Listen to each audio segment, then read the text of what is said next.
गरीब किसान का चतुर बेटा। बहुत समय पहले की बात है। एक गांव में रघु नाम का एक गरीब किसान अपने बेटे राजू के साथ रहता था। रघु बहुत मेहनती था, लेकिन जितनी भी मेहनत करता, गरीबी उसका पीछा नहीं छोड़ती।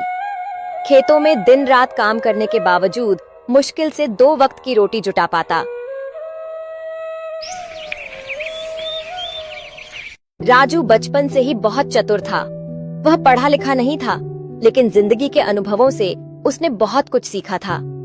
वह अक्सर अपने पिता से कहता, बाबा, मेहनत के साथ साथ दिमाग से भी काम लेना जरूरी है। लेकिन रघु को यह बात समझ नहीं आती। वह सोचता, मेहनत के बिना कुछ नहीं मिलता और मेरा बेटा शायद बहाने बना रहा है।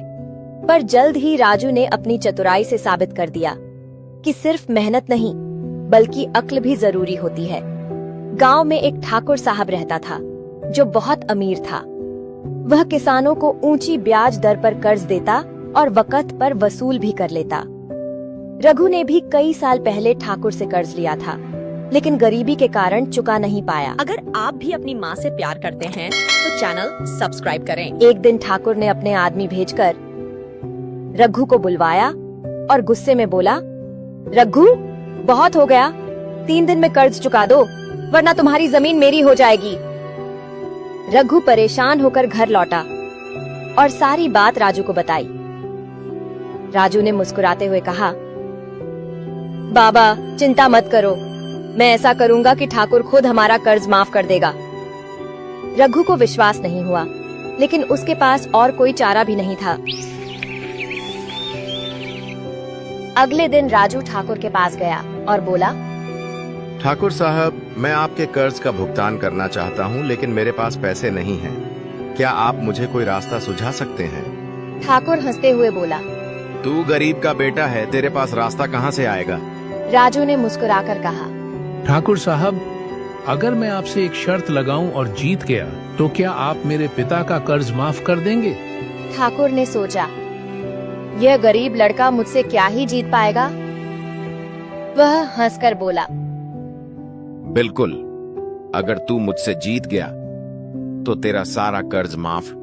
राजू ने कहा, ठाकुर साहब, मैं आपको एक सवाल पूछूंगा। अगर आप जवाब नहीं दे सके तो कर्ज माफ करना पड़ेगा, लेकिन अगर आप जीत गए तो हम आपकी सेवा में काम करेंगे।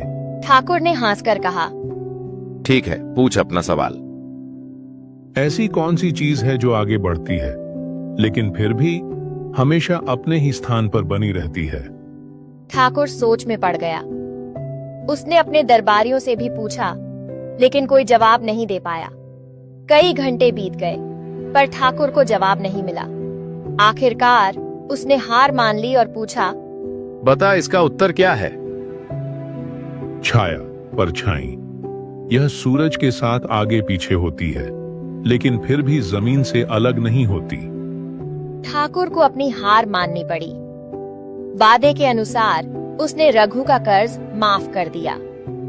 गांव वालों को जब यह पता चला, तो सबने राजू की खूब तारीफ की। राजू की चतुराई की चर्चा पूरे राज्य में फैल गई।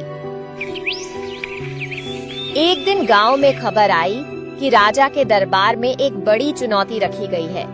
जो भी राजा के सवाल का सही जवाब देगा, उसे इनाम मिलेगा। राजू भी राजा के दरबार में पहुंचा। राजा ने सवाल किया, अगर कोई व्यक्ति 3 दिनों तक बिना कुछ खाए पिए जिंदा रहे, तो वह सबसे पहले क्या चाहेगा? दरबार के विद्वानों ने अलग अलग जवाब दिए। कोई बोला, वह सोना चाहेगा। कोई बोला, वह आराम करना चाहेगा। लेकिन राजा किसी भी उत्तर से संतुष्ट नहीं हुआ। तब राजू बोला, महाराज, जो व्यक्ति 3 दिनों तक भूखा प्यासा होगा, वह सबसे पहले एक गिलास पानी चाहेगा, क्योंकि बिना भोजन के आदमी कुछ दिन जी सकता है, लेकिन बिना पानी के नहीं। राजा बहुत प्रभावित हुआ और राजू को पुरस्कार में सोने के सिक्के दिए। अब राजू पूरे राज्य में प्रसिद्ध हो गया। राजा ने उसे अपने सलाहकार के रूप में नियुक्त कर लिया। गरीबी से अमीरी तक का सफर राजू की बुद्धिमानी से उसके पिता को अब मेहनत मजदूरी नहीं करनी पड़ी। राजा से मिले इनाम से उसने अपने पिता के खेत को फिर से उपजाऊ बना दिया। धीरे धीरे उनकी गरीबी दूर हो गई और वे संपन्न हो गए। राजू की कहानी से गांव के अन्य लोगों को भी सीख मिली कि सिर्फ मेहनत ही नहीं बल्कि चतुराई से भी जीवन की मुश्किलों को हराया जा सकता है। शिक्षा, मेहनत जरूरी है लेकिन चतुराई उससे भी ज्यादा जरूरी होती है। मुश्किल परिस्थितियों में घबराने के बजाय दिमाग से हल निकालना चाहिए। अगर कहानी पसंद आए तो वीडियो को लाइक करें और चैनल सब्सक्राइब करें।